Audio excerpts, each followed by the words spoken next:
Hello YouTube. Okay, so in this video we're just going to focus on the equipment of the room. I recently did a video of all the tanks here and all the fish are in it, so take a look at that.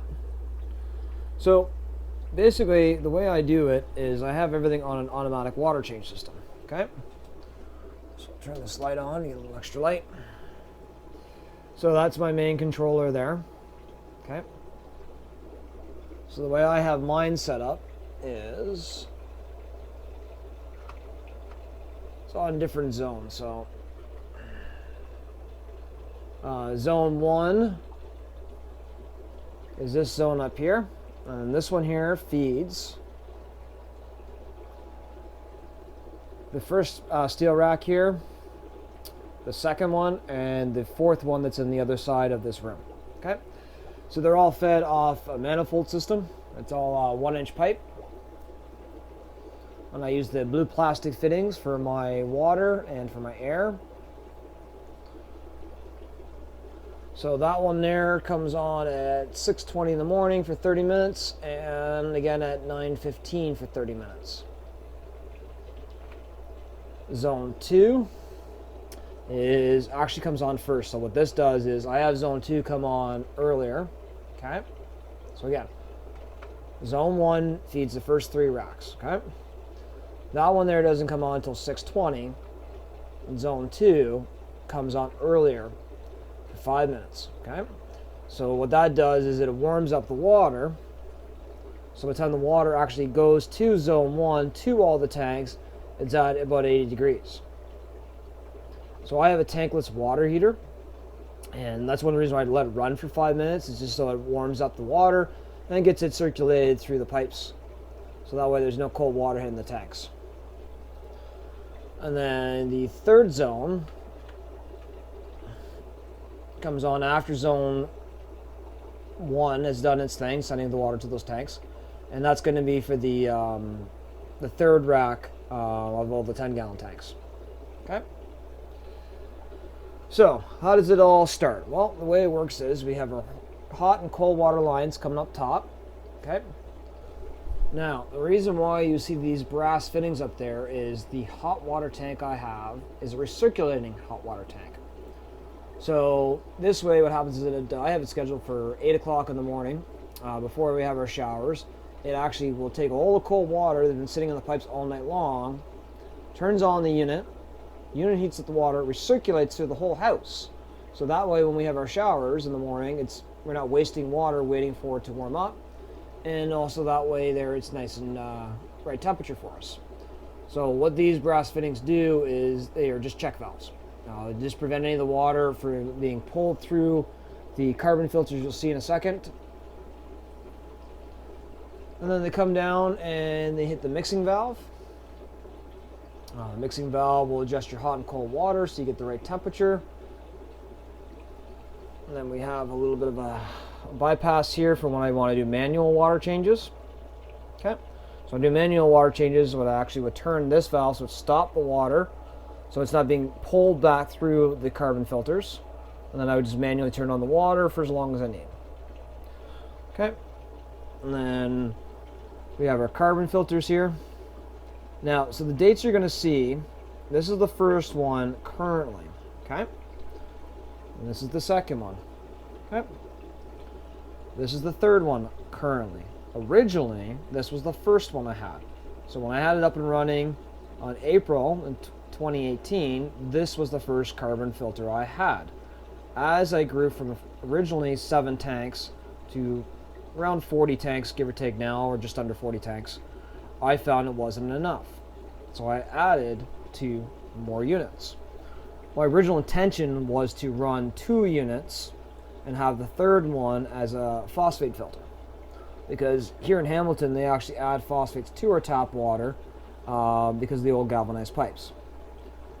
Couldn't really find something that would last long enough or would need a constant maintenance. I'm not going to get into it, but if you know the difference between aluminum oxide and ferric oxide for absorbing phosphates, different time periods before they need to be replaced or recharged. Especially the amount of phosphates we have in our tap water, it's quite high. I think last time I looked into it was almost 3 parts per million they're putting in there. Okay, so we have a regular carbon block, okay? And if you have regular chlorines in your water, that's fine. Here in Hamilton, we have chloramine, so they actually add ammonia to the chlorines. And they do that is because mostly that the town being so big and it provides water to other areas, not just Hamilton, it's got to travel for long distances. So what happens a lot of times is the chlorine levels start breaking down. So they add the chloramine so that way it's safe and we don't have any bad nasty bacteria form when we're drinking our water. Okay, so these two carbon filters, because of the chloramines and the free ammonia that we have, or the bond breaking down by the time it gets to you, or such. These are the Aqua Effects carbon blasters, and what they do is remove the chloramines and the ammonia. So when I test my water through this one here, so this is just a bypass valve. So if I ever want to test to see if there's chlorines coming out through the filters that hasn't been treated and taken care of, then I can check that. Or if I ever want a little bit of filtered water, then that's what this valve's for. So again, I change the regular carbon block fairly often, which makes these guys last longer, being more expensive. They're granulated carbon, and you can see the dates on them. And then I'll grab one of the Aqua Effects chloramine blasters so you can see what it looks like in the packaging.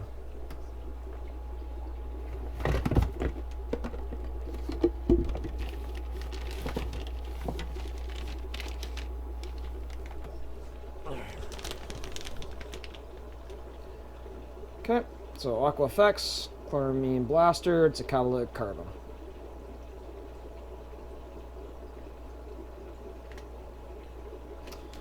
Okay, so then I have a shutoff valve. So if I ever have any problems with any of the fittings or any of the solenoids or any of the system after the actual filters, then I have a shutoff. Okay. This here is a brewer's temperature gauge. I've had it ever since I set up the system back in the early part of 2018, and I've been quite happy with it. I've never had any problems with it. It's ran great. I bought two as a spare, and I've never had to use a spare. So coming up on 3 years, and that's pretty good. Okay, and then we've gone over this. The only thing that I didn't mention is when we're talking about what does what. I learned that you never want to have a restriction valve after. Okay, so this is the solenoid, and this is what's controlled by the controller, and this is what turns the water off and on based on when you want it to be. But if you have a valve or any way of reducing pressure after it, it causes a lot of back pressure. You can actually get these membranes inside to leak out. So I do reduce the pressure before that, just because I have really good pressure here since I replaced my main water line many years ago. So I just found it was just a little bit too much, so I put this valve on there just to throttle it back, and I don't have to worry about it. Now, also with that said, so when we talk about this line here that runs to the third rack, this is the two different ways that a lot of people do it. Some people will use this irrigation tubing. Originally when I set up my first rack, I set the 7 tanks, I did that. I had this line running to all those tanks and had valves in each tank. You can also run the drip emitters if you wanted to. I just found as I was expanding from second rack to the third rack to the fourth rack, it was just too much. I just found that the better way to go is what I have done for my whole room, which is just a 1-inch line, drilled and tapped it for these blue valves to supply water to each one of the tanks. Okay? And that's fine. If you want to run that, you can. That's why I ended up running not at, but just to. So I'll explain. So the water line for zone 3 for the third rack goes up across the ceiling, and it comes down right here.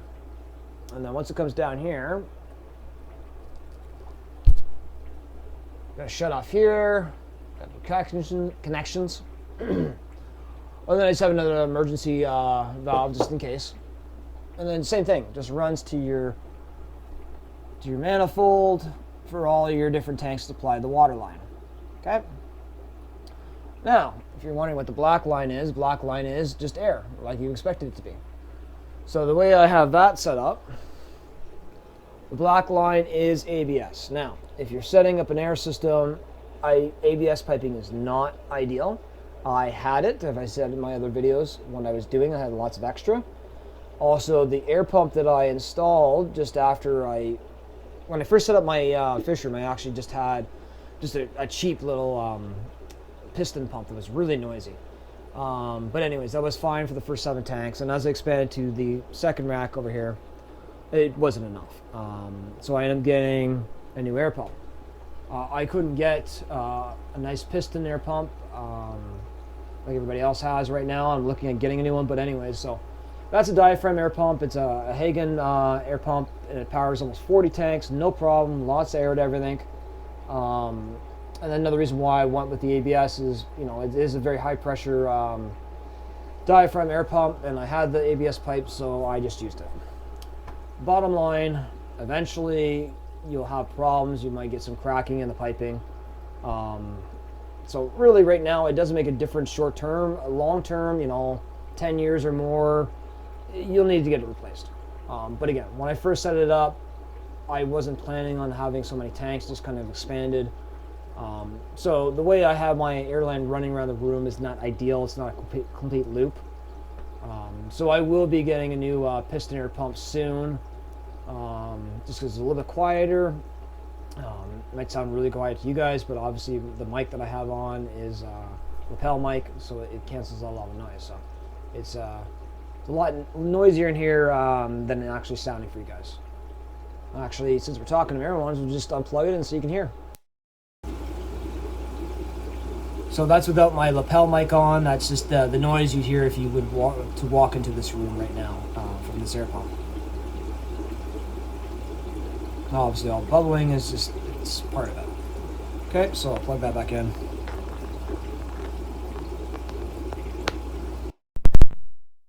Okay, so that's the air, that's the water. Talked about the auto water change system. Got our manual filling hose, which we just have down here. So that's what I do is I just got this old fitting. I think this is from like a Marineland old 350 Magnum or something like that back in the day. So I just use this. It's great. Just hooks right on the tank. You can make this out of ABS, or sorry, you can make this out of PVC. If you want to make your own, all you have to do is just get a couple 90s, straightforward. Now, if you were going to do that, a good little tip is if you were to make your fill hose out of PVC that you have it hooked around your tank, then all you'd have to do is just get one of these T's, okay? So before you have it hook it on your tank, put a T right where my thumb is, comes out, and then you can have your temp gauge. So if you want to see the exact temperatures filling your tank, you can just put that right on your filling hook there. So again, this is a brewer's temperature gauge. I got mine from Amazon. They're fairly cheap. Okay, so only thing you have to do is make sure that you get a threaded T. Okay, so you either get slip, thread, or if you can only get all slip T's, you just have to get some fitting. So basically, in the end, that you have an area where you can take this, I believe it's 1/2 inch. Take a closer look here. It's been a while since I've looked at it. No, it's 3/4. So on this temperature gauge I have, it's a 3/4 inch thread. So long as you can screw this 3/4 inch thread from the back of this thermometer here into a fitting that's connected to your T, which you have to your system or to your hook for filling your tanks, you're all set. What else we got going on? So when I'm doing some gravity siphoning, so what this is when I'm going to do some manual water changes in my tank, just keep it simple. So I got it all hooked up here, and just off the ground, and just gonna put you guys down because I can't do this one-handed.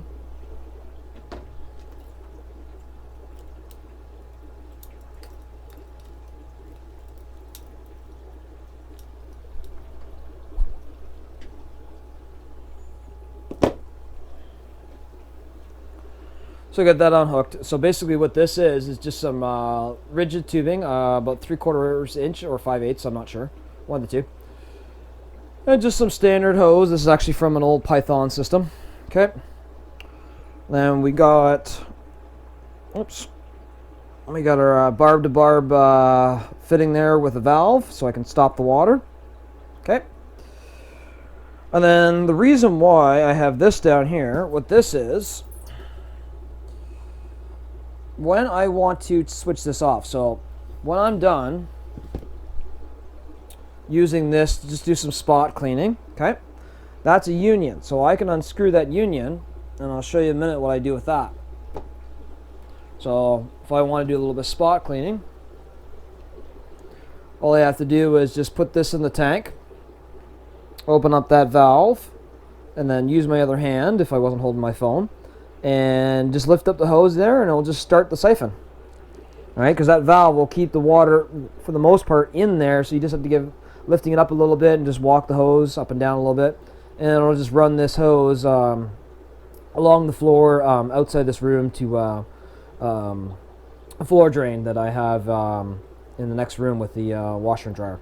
Okay. Now, so say for example I find the gravel or the bottom of the glass, because I run all no gravel in my tank, and just want to do a straight water change. I just want to drain water out, no problem. So then we got this guy here. So this guy is from a friend of mine. Take this off.